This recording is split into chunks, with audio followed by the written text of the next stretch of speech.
क्रिया शरीर के ऑडियो में हमने पिछले लेक्चर में धातुएं जो है उनको समाप्त कर दिया था। शुक्र धातु तक हम देख चुके थे।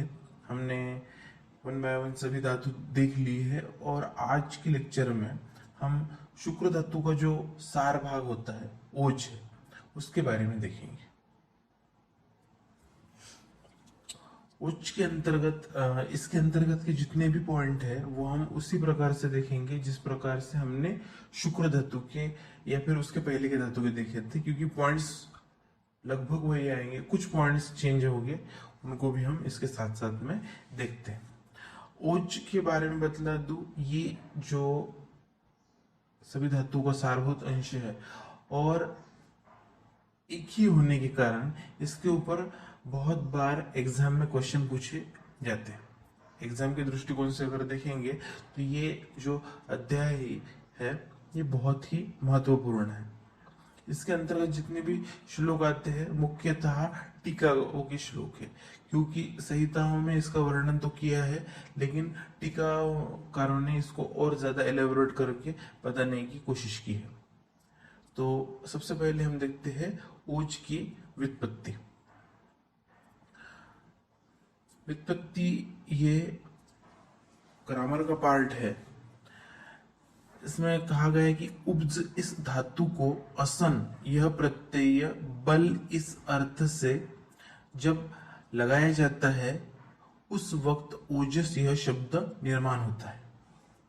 ओके, मतलब उब्ज ये धातु है और उसको जब धातु मतलब सप्त धातु नहीं, अब ये उब्ज जो है ये जो व्याकरण होता है उसके अंतर्गत का धातु है। तो उब्ज इस धातु को असन यह प्रत्यय बल इस अर्थ से जब लगाया जाता है, ओके, यानी असन को बल कहा गया है। ये बल इस अर्थ से जब उब्ज को लगाया जाता है उस वक्त ओजस यह शब्द निर्माण होता है। इसके लिए जो श्लोक आया है वो आया है उनादि सूत्र से, उपजेर बले बलोपश्च। इस श्लोक का अर्थ होता है कि ओज यह शरीर में बल निर्माण करने वाला घटक है।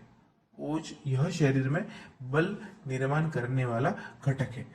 उसके बाद पॉइंट नंबर 2 देखते हैं, इसकी निरुक्ति। निरुक्ति में इससे संबंधित लगभग 6 श्लोक यहाँ पे बतलाए गए हैं। ये इसकी महत्ता दर्शाते हैं और समझने के दृष्टिकोण से है। इसमें सबसे पहला जो श्लोक आया है वो आया है अष्टांग हृदय सूत्र स्थान 19/29। अष्टांग हृदय सूत्र स्थान के 19वें अध्याय के 29वां श्लोक। तेजो यस्त सर्व धातु नाम ओजस परमुच्यते।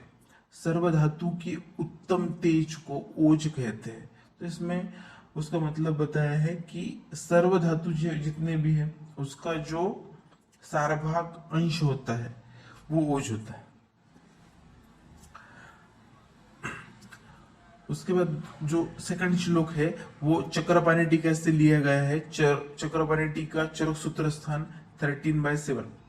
चरक सूत्र स्थान 30वें अध्याय का 7वां श्लोक चक्रपाणी टीका। सर्वधातु सारम ओज अभिधीयते। रसादि 7 धातु के उत्कृष्ट यानी सारभाग को ओज कहते हैं।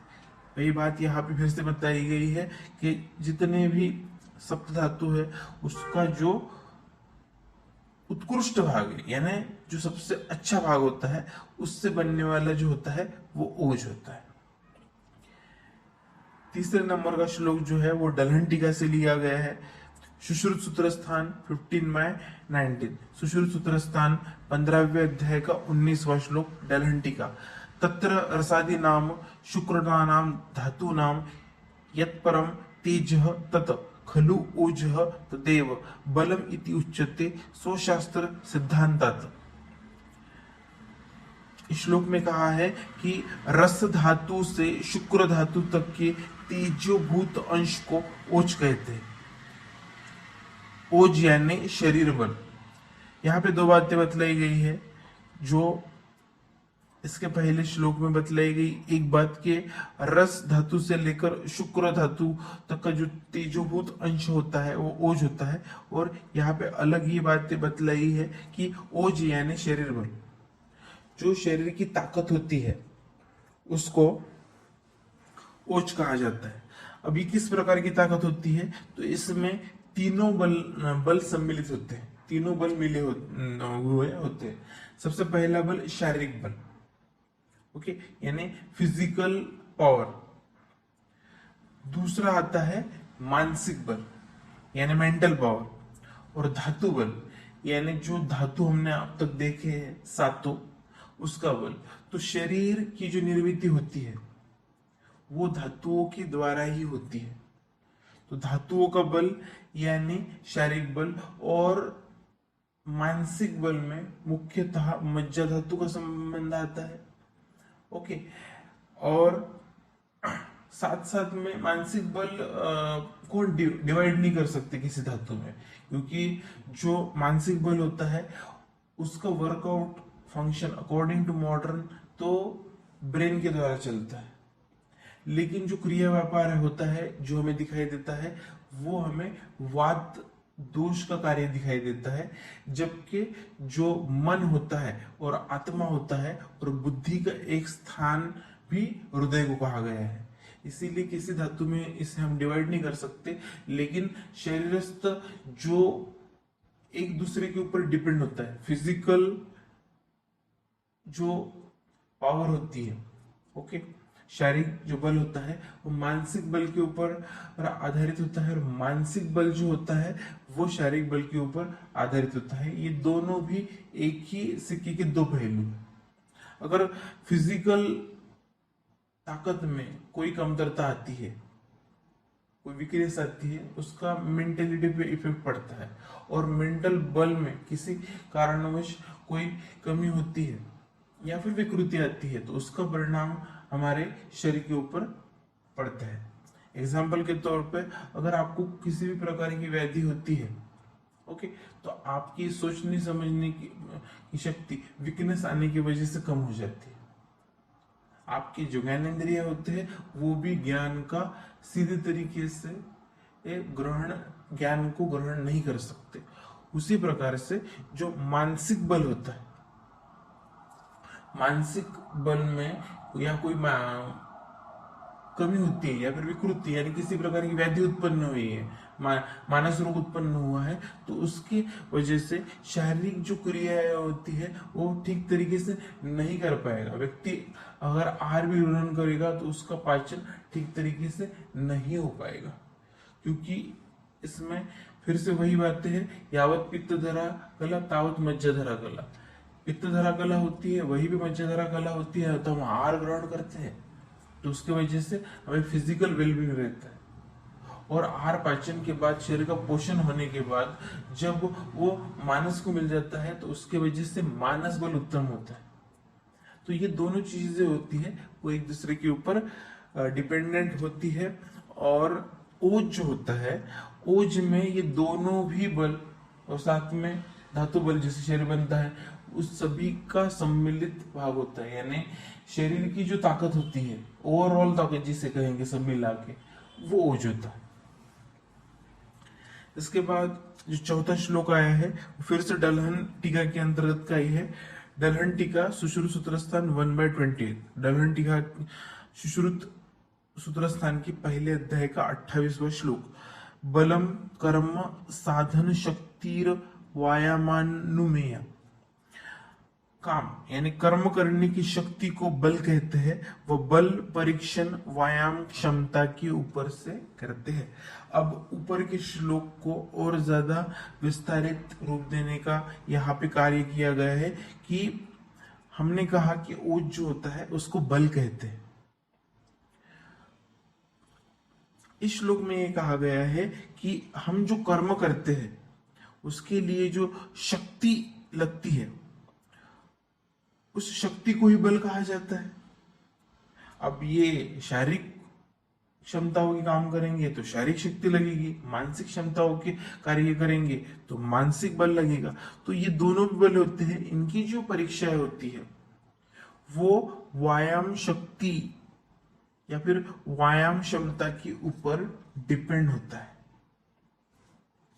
अब यहाँ पे ये क्वेश्चन अराइज होता है, व्यायाम शक्ति जो होती है तो ये तो सिर्फ फिजिकल थिंग से रिलेटेड होता है, लेकिन ऐसी बात नहीं होती है।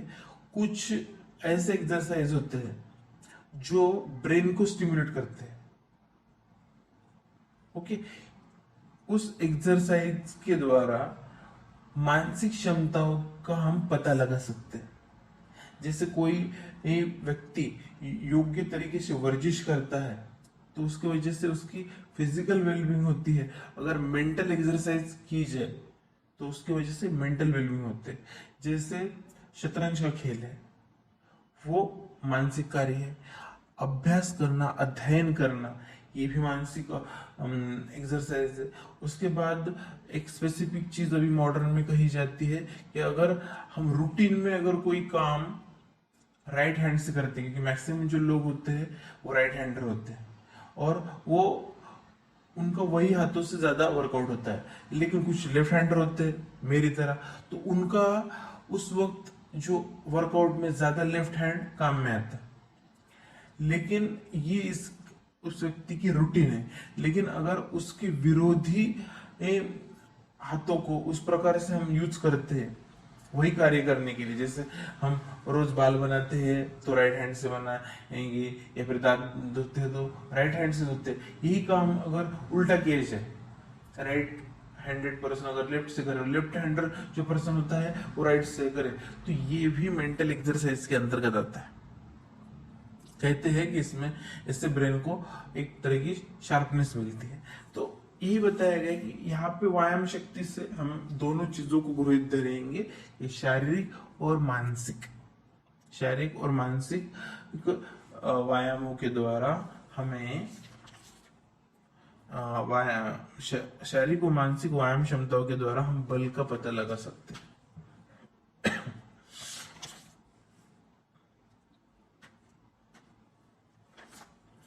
अब श्लोक नंबर 5, 5वां श्लोक, यहाँ पे कहा गया है, घृतम यथा कृष्ण क्षीर स्नेहो स्नेह तथे ओजो अपि कृष्ण धातु स्नेह इत्यर्थः यत परम तेज इति यद्रु उत्कृष्ट सारः।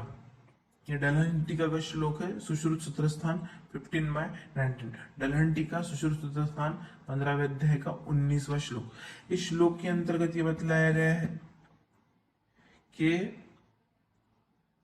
किस प्रकार से ओज शरीर के अंतर्गत होता है। यहाँ बताया गया है कि जिस तरह दूध के स्निग्ध अंश में घृत का अंश होता है, उसी प्रकार सर्वधातु के स्निग्ध व तेजस्वी अंश को ओज कहते हैं।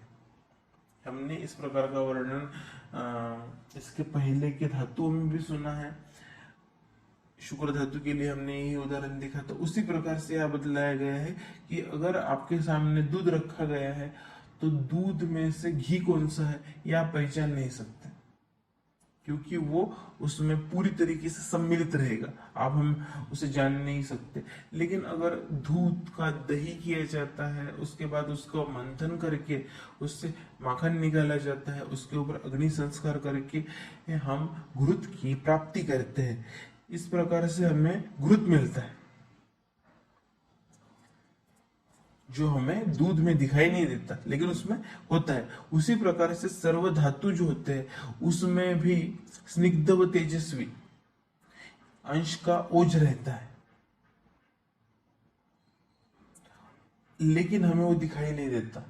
जब उसके ऊपर अग्नियों की प्रक्रिया होती है, सभी प्रकार की 13 अग्नियों की प्रक्रिया होती है, और उसके बाद हमें जो सारभूत अंश मिलता है और उस अंश को हम ओज कहते हैं।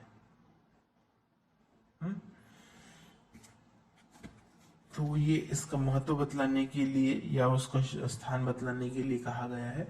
उसके बाद छठा श्लोक, उसका रेफरेंस है सुश्रुत सूत्र स्थान 15/5, सुश्रुत सूत्र स्थान के 15वें अध्याय का 5वां श्लोक। ये टीका का श्लोक नहीं है, ये मुख्य संहिता का ही श्लोक है। इसमें कहा गया है, राग पक्ति ओजोस तेजो मेधो उष्ण कृत कृत पित्तम पंचदा प्रविभक्त अग्निकर्मणा अनुग्रह करोति। अब इस श्लोक में 5 प्रकार की अग्नियों के बारे में बतलाया गया है। 5 प्रकार के प्रकृतिस्थ पित्त जिसे कहते हैं, तो रागकृत, पक्तिकृत, तेजकृत, मेधाकृत, उष्मकृत, ये 5 प्रकार की अग्नियां होती है और अग्नि कर्म कर शरीर को अनुग्रह करती है।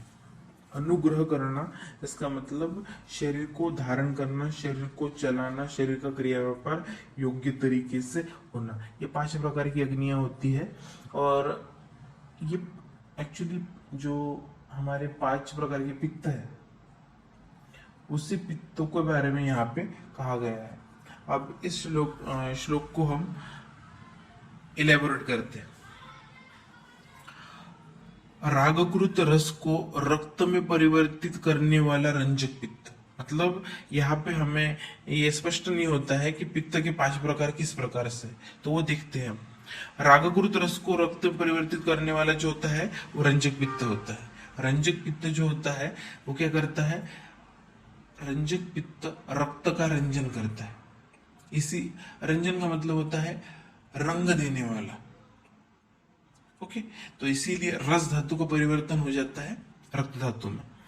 ये कहाँ पे होता है, तो यक्तु यकृत प्लीहो पित्तम तस्मीन रंजो को अग्निरिति संज्ञा स रसस्य रागकृत।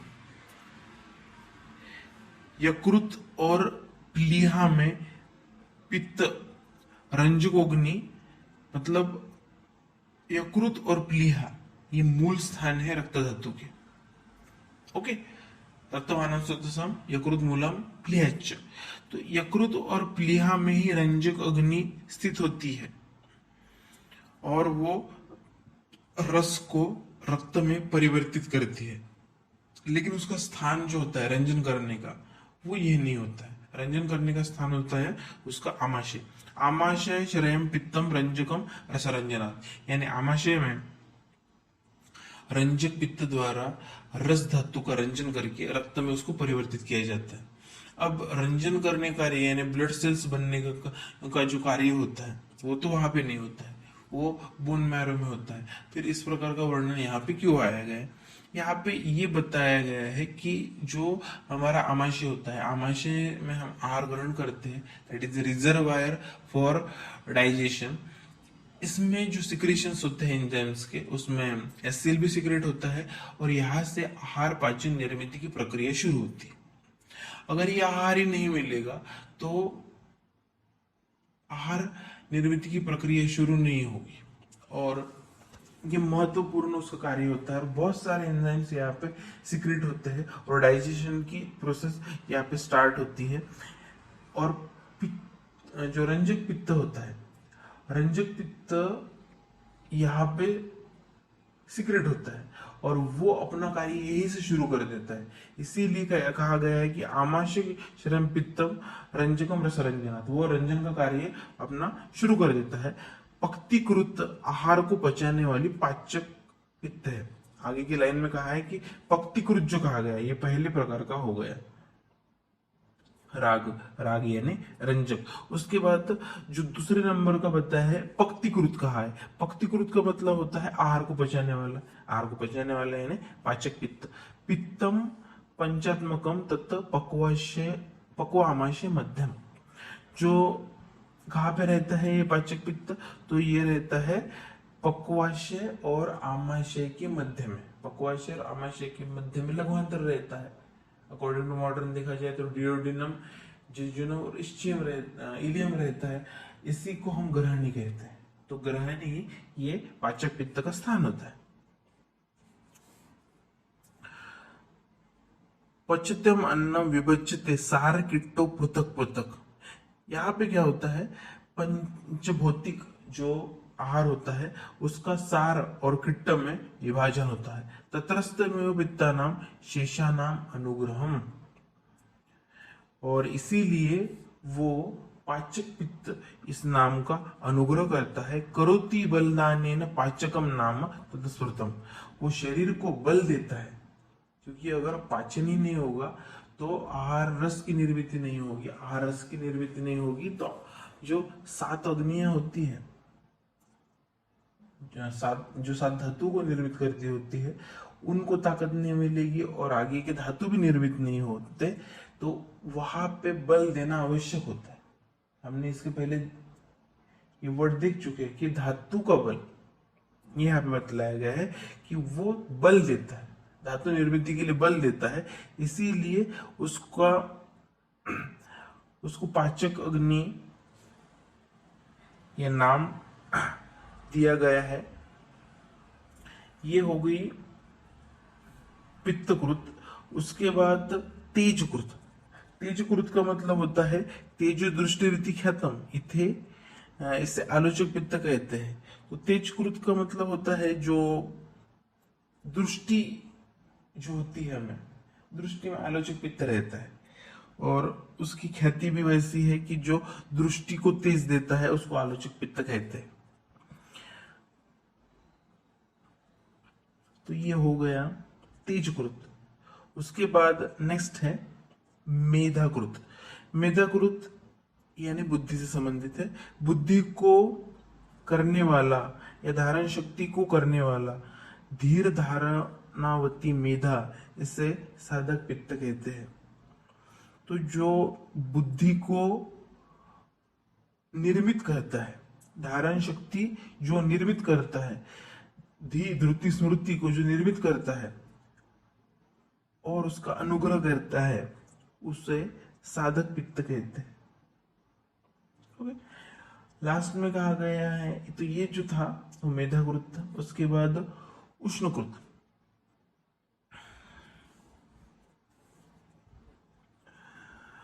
शरीर को गर्मी रखने वाला भ्राजक पित्त कहलाता है। तो भ्राजक पित्त का स्थान जो कहा गया है वो त्वक कहा गया है, और वो शरीर को उष्मा प्रदान करता है, और उसी की वजह से स्किन का जो कलर होता है, टेक्सचर होता है, ग्लो होता है, वो इसके ऊपर डिपेंड होता है। तो भ्राजक पित्त होता है। ये हो गया उष्मकृत। इस प्रकार के 5 प्रकार के पित्त जो होते हैं, यही यहाँ पे बतलाए गए। पित्त के 5 प्रकार है। फिर पित्त के कार्य बतलाए गए हैं। बुद्धि, मेधा, अभिमान, धैर्य, प्रेतार्थ साधनात् साधकम, रुदतम पित्तम, रूप आलोचन स्मृतम, दृकस्थ आलोचकम, त्वकस्थ भ्राजकम, भ्राजना त्वचा। यहाँ पे सभी धातु, सभी पित्त के कार्य और स्थान को बतलाया गया है कि जो बुद्धि निर्मित करता है, मेधा निर्मित करता है, अभिमान निर्मित करता है, धैर्य देता है, ये सभी का जो साधन होता है, ये सभी जो किया जाता है पित्त के द्वारा किया जाता है। साधक पित्त का स्थान जो होता है हृदय में होता है। पित्तम जो रूप आलोचन का कार्य करता है, रूप आलोचन का कार्य होता है नेत्र के द्वारा, जो आलोचक पित्त करता है। लेकिन स्मृतम, उसको स्मृति में रखने का कार्य जो होता है वो साधक पित्त ही करता है। दृकस्थ आलोचकम, त्वकस्थ वो द्रुक में होता है, उसे आलोचक पित्त कहते हैं। और त्वकस्थ भ्राजकम, भ्राजना त्वचा, जो त्वचा का भ्राजन करने का कार्य करता है, तो यानी उष्मा देता है और कलर निर्मित करता है, वो सभी भ्राजक पित्त का कार्य होता है। पित्त स्थानानि नाभिर, आमाशय, स्वेदोलसिका, रुधिरम, रस। पित्त स्थान कौन से होते हैं? तो नाभि, आमाशय, स्वेद, लसिका, रुधिर यानी रक्त, रस। द्रुक स्पर्शनच्च पित्तस्य नाभिरत्र विशेषता। नेत्र में भी होता है पित्त, स्पर्शन में भी होता है, यानी उसका हम देख के या स्पर्श करके हम पित्त को पता कर सकते हैं। लेकिन नाभि जो होता है उसका मूल स्थान होता है, जो अष्टांग हृदय में भी कहा गया है, क्योंकि नाभि जो होती है वो ग्रहणी स्थान पे होती है और वही पित्त का मुख्य स्थान होता है और पाचक पित्त वहीं पे रहता है।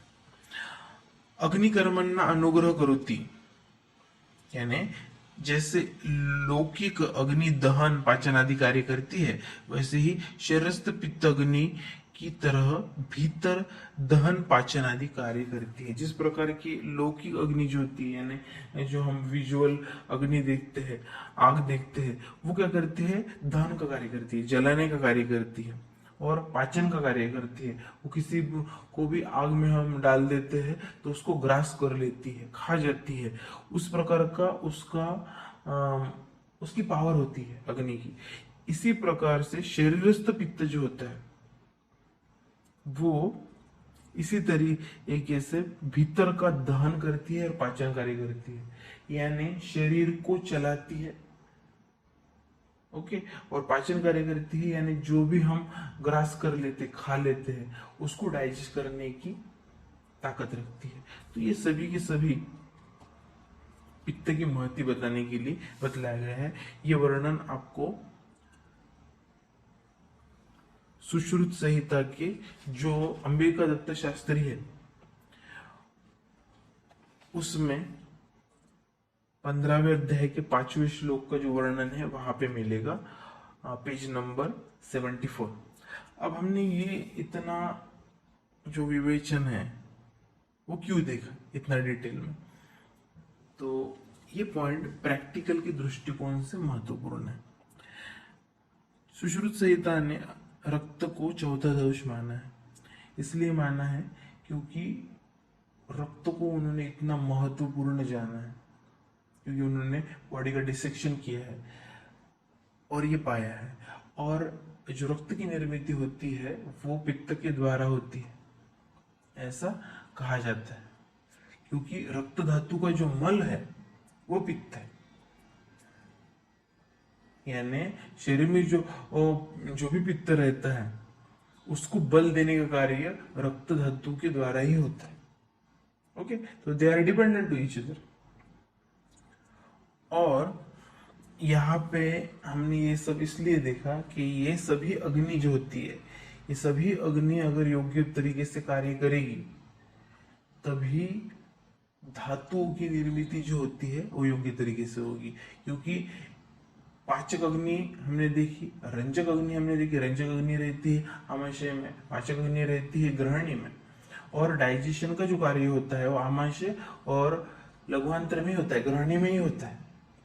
अगर ये दोनों पित्त योग्य तरीके से कार्य करेंगे तो आहार रस की उत्पत्ति प्रॉपर तरीके से हो पाएगी, और आहार रस की उत्पत्ति अगर प्रॉपर तरीके से हो पाएगी तो तभी, यानी, और वो डिपेंड किसके ऊपर होता है कि आपकी जो जाठर अग्नि है वो कैसे होती है, इसके ऊपर डिपेंड होता है, जो प्रमुख अग्नि होती है। उसके बाद पांचभौतिक अग्नियों की क्रिया भी उस पंच महाभूत को डाइजेस्ट करने कार्य करते हैं, और उसके बाद धातुओं की अग्नियों की प्रक्रिया होगी। अब ये सभी अग्नियों को ताकत देने का कार्य अगर देखा जाएगा तो पित्त द्वारा ही होता है। अगर ये योग्य तरीके से अग्नियों को ताकत देगा तो अग्नियां अपना अपना कार्य योग्य तरीके से कर पाएगी, और अग्नियां अपना अपना कार्य अगर योग्य तरीके से करेगी तो सभी धातुओं की निर्मित योग्य तरीके से होगी, और सभी धातुओं की निर्मित योग्य तरीके से होगी तो ओज की निर्मित प्रॉपर बनेगी। अगर इसमें अग्नियों द्वारा प्रॉपरली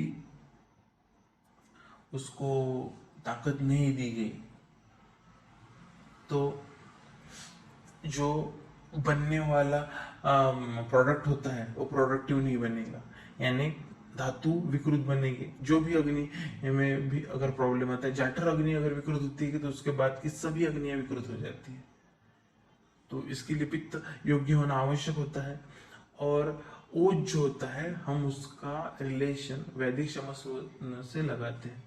अगर यो ओज अगर प्रॉपरली नहीं बनेगा तो शरीर के ऊपर किसी भी प्रकार की व्याधियों का अगर आघात होगा तो शरीर उसके खिलाफ नहीं लड़ सकती, और उसके खिलाफ अगर वो नहीं लड़ सकती है तो हमें अलग अलग प्रकार की व्याधियां निर्मित होती है। इसीलिए कहा जाता है सर्वोपि मंदाग्नि।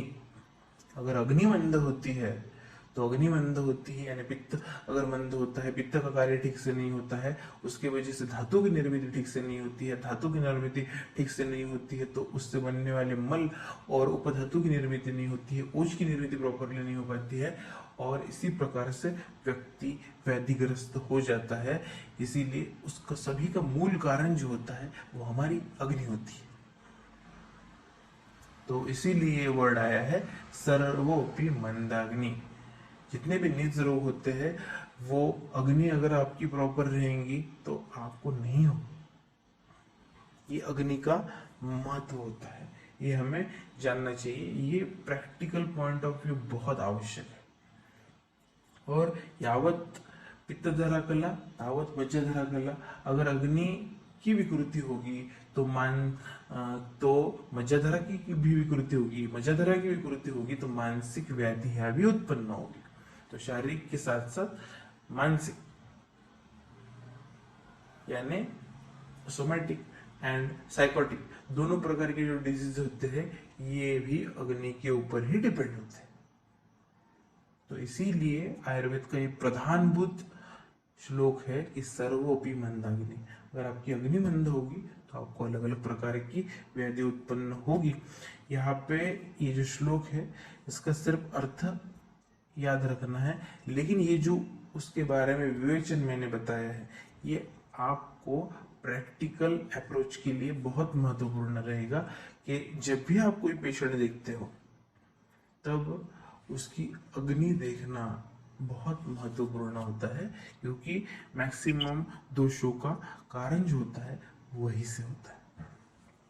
ओके, तो ये उसका सेकंड पॉइंट था निरुक्ति के अंतर्गत। इसके बाद इसका तीसरा पॉइंट आता है ओज के पर्याय। ओज के जो पर्याय है वो है बल, दूसरा पर्याय बताया गया है प्राण, क्योंकि वैदिक समत्व होती है उसके अंतर्गत दो पार्ट भी आते हैं इसके, परोज अपरोज। परोज का जो प्रमाण होता है मात्र अष्टबिंदु होता है, हृदय में होता है। अगर उसका नाश हो गया तो व्यक्ति का नाश हो जाता है, उसका प्राण का नाश हो जाता है। इसीलिए प्राण ये पर्याय यहाँ पे आया है। बल तो आपको पता ही है। थर्ड पर्याय है धातु स्नेह। सभी धातुओं का सारभूत अंश है और ये जो होता है स्निग्ध रूप का होता है, इसीलिए धातु स्नेह। उसके बाद चौथा है धातु तेज। तो सभी धातु का तेजभूत अंश होता है, इसीलिए धातु तेज। जीव शोणित, जिस प्रकार से शोणित रक्त की आवश्यकता होती है जिंदगी के लिए, अगर रक्त नहीं रहेगा तो व्यक्ति की मृत्यु हो जाएगी, उसी प्रकार से ये शरीर का जीव होता है, इसीलिए जीव शोणित। और छठा जो उसका पर्याय है शुक्रसार, क्योंकि शुक्र से निर्मित होता है, शुक्र का सारभूत अंश होता है तो शुक्रसार। तो ये यहाँ पे उसके कुछ पर्याय है। उसके बाद नेक्स्ट पॉइंट हम देखेंगे कि ओज का स्थान। ओज के स्थान कौन से होते हैं? तो ओज का प्रमुख स्थान जो होता है वो हृदय होता है। हृदय से निकलने वाली रस रक्त धमनियों से ओज का वहन संपूर्ण शरीर में होता है। तो शरीर हृदय से निकलने वाली जो धमनियां होती है वहां से ओज का शरीर में भ्रमण होता है, लेकिन उसका मुख्य स्थान जो होता है वो हृदय होता है।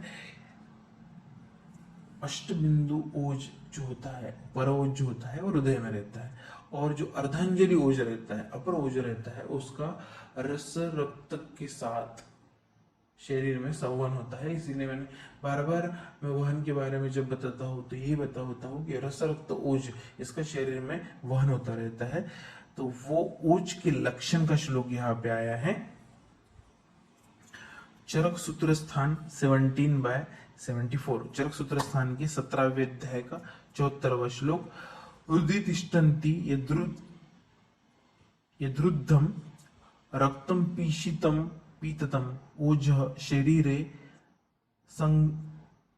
संगख्यातम तन्नशान्य विनश्यति। यहाँ पे बताया गया है कि जो शुद्ध अर्थात श्वेत वर्ण का कुछ लाल थोड़ा सा पीताभ पदार्थ हृदय में रहता है वो शरीर में ओज कहा जाता है। उसके नाश होने पर पुरुष का भी विनाश हो जाता है।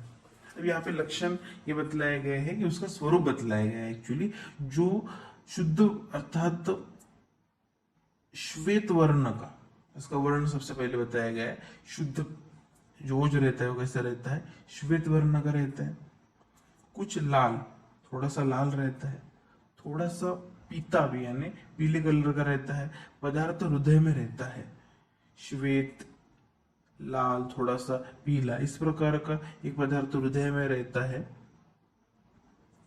उसे ओज कहते हैं। उसके विनाश होने पर पुरुष का भी विनाश हो जाता है। अगर वो नष्ट होता है तो पुरुष का भी विनाश होता है। तो ये जो वर्णन यहाँ पे बतलाया गया है ये अष्टबिंदु ओज के बारे में होगा, क्योंकि हृदय स्थान बतलाया गया है और उसके नाश होने के बाद विनाश कहा गया है, तो ये पर ओज का वर्णन हम कह सकते हैं। अब डलहन ने और चक्रपाणी ने कुछ चीजें बताई है। तो ये आपकी एमसीक्यू के पॉइंट है, याद रखना। डलहन ने कहा है उसका जो वर्ण रहता है श्वेत वर्ण रहता है, तेल वर्ण का रहता है, शूद्र वर्ण का रहता है, यानी श्वेत भी उसका वर्ण बनता है, तेलीय वर्ण यहाँ नहीं बताया गया। तेल कौन सा तेल यहाँ पे नहीं बतलाया गया है। जब नहीं बतलाया गया इसका मतलब तिल तेल के बारे में कहा है, तो तिल तेल के द्वारा के समान उसका वर्ण रहता है शूद्र, यानी जो हनी होता है, मधु होता है, उसके समान उसका वर्ण होता है। ये डलहन टीका में कहा गया है। जबकि चक्रपाणी का ने उसका जो वर्ण बताया गया है वो श्वेत वर्ण बताया है। ओके, तो ये जो है ये ओज के वर्ण बतलाए गए हैं। ओके, तो आज का जो लेक्चर हम समाप्त करते हैं। आज हमने 4 पॉइंट्स देखे। ओज की व्युत्पत्ति देखी, निरुक्ति देखी, उसके अंतर्गत 6 श्लोक हमने देखे, उसके पर्याय देखे और ओज का स्थान देखा। और हमने प्रैक्टिकल अप्रोच के लिए जो पित्त होता है उसके 5 प्रकार कहा होते हैं और वो किस प्रकार से कार्य करते हैं और क्यों महत्वपूर्ण होते हैं ये भी देखा। ओके, तो I think you will understand. Thank you.